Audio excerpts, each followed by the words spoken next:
that low.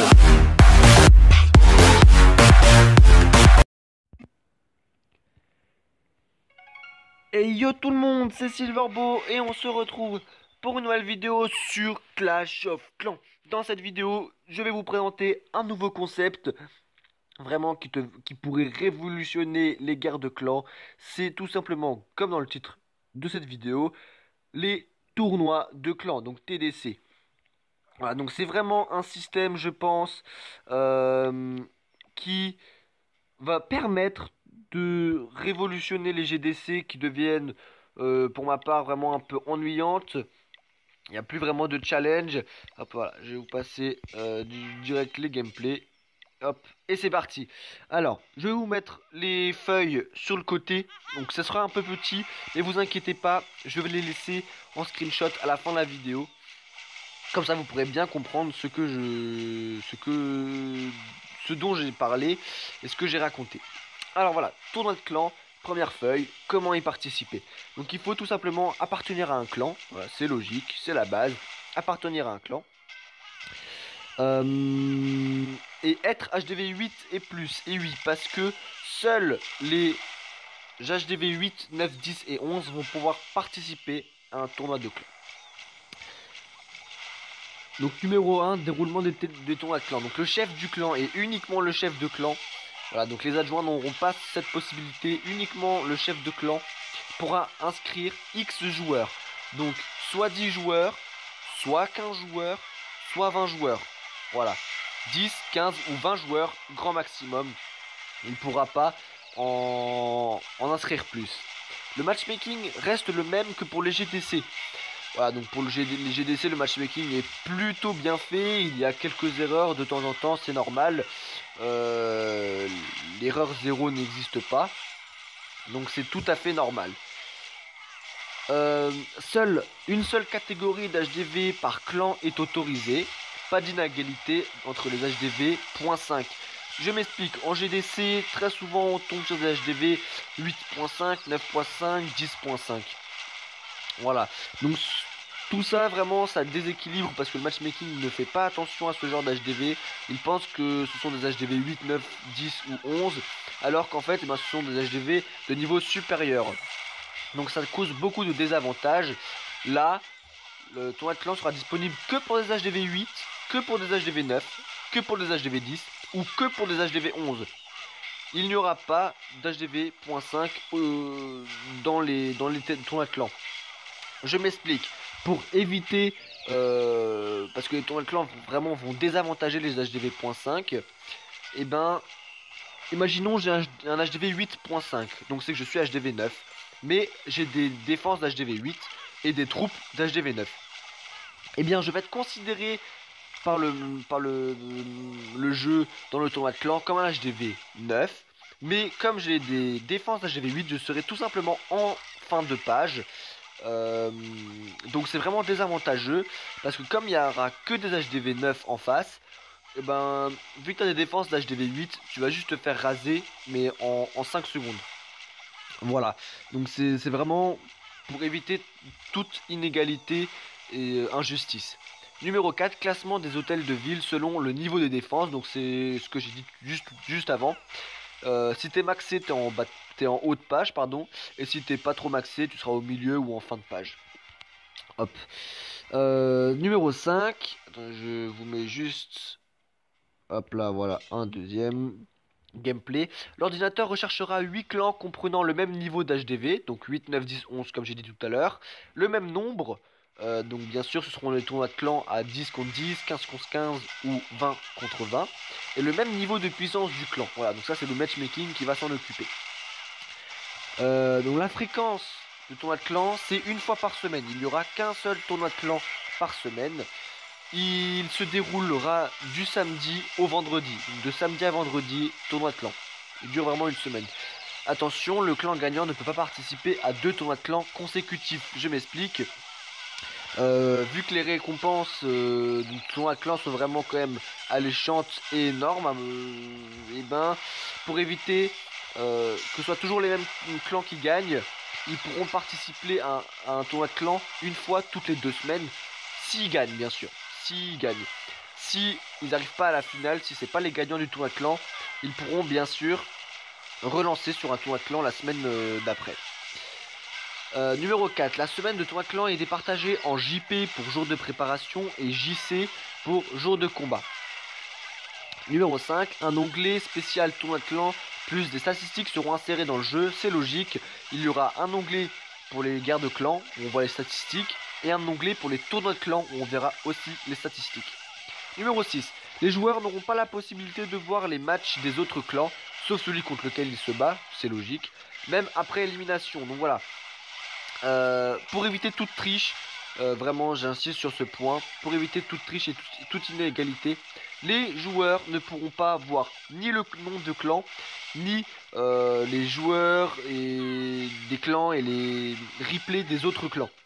Justement, pour éviter de voir les bases à quoi elles ressemblent à l'avance. Ils auront uniquement accès au stade de fin de match, victoire, défaite, pourcentage et étoiles. Donc quand même, pour qu'il y ait une petite... pour qu'ils puissent avoir une petite idée de leur des clans qui composent le tournoi de clans, à la fin de chaque match, donc de chaque jour de préparation et de chaque jour de combat, ils pourront voir le nombre d'étoiles qu'a fait le clan, le nombre s'ils ont gagné ou s'ils ont perdu, et le pourcentage de destruction à chaque fois. Comme ça, ils pourront avoir une petite idée du clan contre qui ils se battent. Par contre, attention, le nom de clan n'est pas visible. Donc ce sera le clan numéro 1, 2, 3, 4, 5, 6, 7, 8. Mais le nom de clan n'est pas visible pour éviter justement que les joueurs puissent aller espionner les autres clans. Toutes les statistiques du point 6 seront visibles dans l'onglet tournoi de clan, c'est logique, mais uniquement le vendredi. J'y reviendrai juste dans le point 9. Un joueur ne peut pas quitter son clan pour se rendre dans un autre clan participant au même tournoi de clan que le clan du joueur. Alors, c'est un peu compliqué, mais je vais m'expliquer. En gros, pour encore une fois éviter toute tricherie, le jeu va bloquer l'accès des joueurs du même clan. Donc même les joueurs participant pas au tournoi de clan ne pourront pas quitter leur clan et aller dans un clan qui participe au même tournoi de clan. Voilà, donc justement encore une fois c'est pour éviter l'espionnage, pour éviter qu'un joueur qui ne participe pas au tournoi de clan aille dans un clan ennemi, pardon, fasse des scrims de toutes les bases et ensuite revienne. C'est aussi pour ça d'ailleurs que le nom des clans n'est pas visible. Les replays, donc le point numéro 9, les replays et toutes les statistiques globales seront disponibles le vendredi pendant 24 heures. Voilà, donc ça fait suite au point 7. Le vendredi de minuit 1 à 23h59. Oui, de 23h59 pendant 24 heures quoi. Tous les replays et les statistiques de tous les clans seront disponibles. Voilà, tout sera disponible, mais seulement pour 24 heures. Après cette période-là, tout sera supprimé. Un clan ne peut pas participer à une GDC et un tournoi de clan à la fois, c'est logique. En revanche, une fois éliminé, le clan peut lancer une GDC. Voilà, donc si on participe à un tournoi de clan, on ne peut pas participer à une GDC. Mais si on perd le tournoi de clan durant la semaine, on pourra participer et lancer une GDC, c'est logique. Voilà, maintenant je vais vous afficher une deuxième feuille. Bon, elle va pas rester longtemps. Si vous voulez un petit peu la découvrir avant, et ben mettez pause. Sinon, je la mets en petit et vous pourrez la voir à la fin en screen. Alors dans cette feuille, il y a quand même pas mal d'infos, mais on va s'intéresser à la frise chronologique qu'il y a en haut, tous les jours de la semaine. Alors, ça commence le samedi. Donc le samedi, il y a le matchmaking. Donc le jeu va comparer tous les clans inscrits. Donc il y aura plusieurs catégories, donc la catégorie HDV 8, catégorie HDV 9, catégorie HDV 11, catégorie HDV 10, pardon j'ai oublié. Il va comparer tout ça et ensuite il va faire des tournois de clans. Donc il va sélectionner 8 clans qui ont à peu près le même niveau. Il y a toujours un petit, vous savez c'est le matchmaking, il y a toujours un peu quelques différences. Il n'y a pas forcément deux clans qui ont exactement le même niveau. Et puis même c'est impossible que 8 clans aient exactement le même niveau. Mais ce sera que des HDV 9. Et avec des HDV aussi maxés d'un clan à l'autre. Voilà, donc ça arrive le samedi. Le dimanche, premier jour de préparation qui dure 24 heures cette fois-ci. 24 heures de jour de préparation pour les huitièmes de finale. Lundi matin, pendant 12 heures, et oui, seulement 12 heures le lundi matin, c'est le combat pour se qualifier au quart de finale. Donc les 8 clans vont s'affronter et les gagnants vont passer justement à midi le lundi en quart de finale. Lundi après-midi, jour de préparation numéro 2. Mardi matin, pendant 12 heures, nouveau jour de combat. Les gagnants se qualifieront pour la demi-finale. Mardi après-midi, jour de préparation numéro 3. Mercredi matin, jour de combat numéro 3, le gagnant se qualifie pour la finale. Mercredi après-midi, jour de combat, jour de préparation numéro 4. Et c'est là justement que ça devient un petit peu compliqué. Le jeudi, j'ai mis 2 traits, je me suis trompé. Mais le jour de combat pour la finale durera 24 heures et sera visible par tous les joueurs. Bien sûr, les joueurs ne connaissent toujours pas le nom des clans. Et donc pour éviter justement qu'il y ait des tricheries, encore une fois. Pour éviter que les clans puissent s'avertir, les joueurs puissent avertir les uns et les autres sur les bases et tout ça. Vendredi, résultat du tournoi de clan pendant 24 heures, donc ça fait suite au point que j'ai énoncé tout à l'heure, plus inscription, voilà, parce que les clans s'inscrivent au tournoi de clan le vendredi. Et puis le samedi, nouveau tournoi de clan. Voilà, donc on va s'intéresser maintenant au graphique. Il y a 2 poules, la poule A qui comporte les 4 premiers clans, et la poule B qui comporte les 4 derniers clans. Donc ils vont se battre ensemble, donc 1 contre 2, 3 contre 4, 5, 6, 7, 8. Ils se battent pour les 8e. Ensuite, les gagnants passent au quart, donc ça change pas. 2 contre 4, 6 contre 8. Le gagnant passe en demi-finale, ensuite là donc ça fait 4 contre 6. Le gagnant, donc ici c'est le numéro 4, il passe en finale. Et en fait, la finale va se disputer entre le gagnant de 2 tournois de clans. Similaires bien sûr. Donc 2 tournois de clans HDV 9 par exemple. Les 2 gagnants, donc le numéro 4 et le vainqueur du tournoi de clan numéro 2 que j'ai appelé ici, vont se disputer, ils vont se battre. Donc le jeudi pendant 24 heures. Et le gagnant sera en tête, il aura tout gagné. Ce sera le vainqueur tout simplement, voilà. Voilà, ce sera le vainqueur.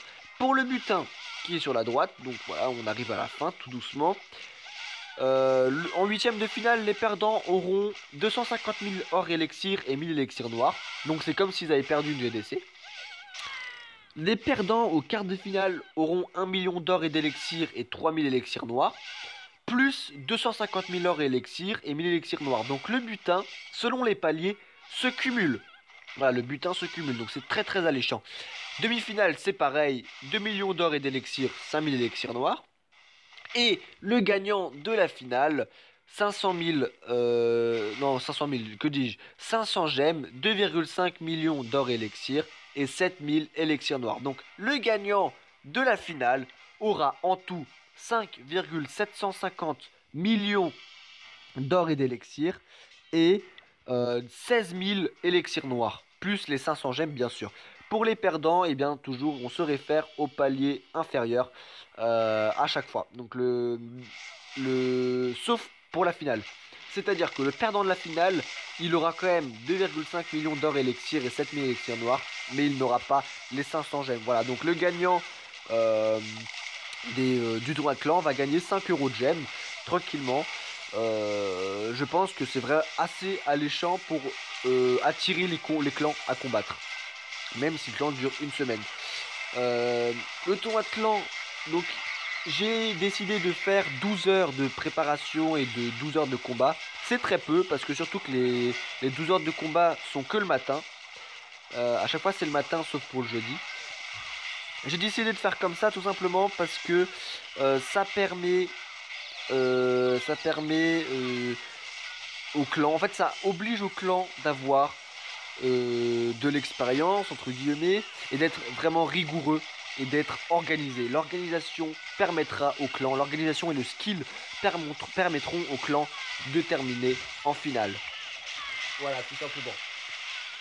Ensuite, pour donc 12 ordres de clan, pour les butins, ça se cumule. Je pense que les butins permettent amplement d'attirer les joueurs. 250 000 heures élixir pour les perdants de 8e de finale, c'est très bien pour moi. C'est comme s'ils avaient perdu une GDC. Et le butin final est vraiment largement supérieur au butin total qu'un clan peut gagner en gagnant toutes les GDC entre le samedi et le vendredi. Voilà.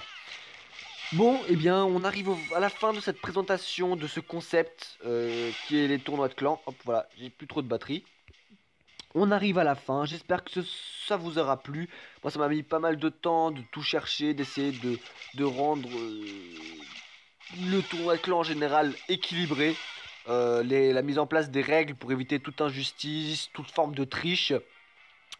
N'hésitez pas à laisser un commentaire, les points forts, les points faibles selon vous, ce que vous avez trouvé bien, ce que vous avez trouvé moins bien, les critiques constructives, donc les critiques négatives comme positives, mais constructives sont toujours les bienvenues. Je réponds à tous les commentaires bien sûr, donc n'hésitez pas à en laisser, je vous répondrai. Voilà, et puis donc on arrive à la fin de cette vidéo, j'espère qu'elle vous aura plu. N'hésitez pas à laisser donc un avis. Et du coup moi je vous dis on se retrouve à la prochaine pour une nouvelle vidéo. Ciao.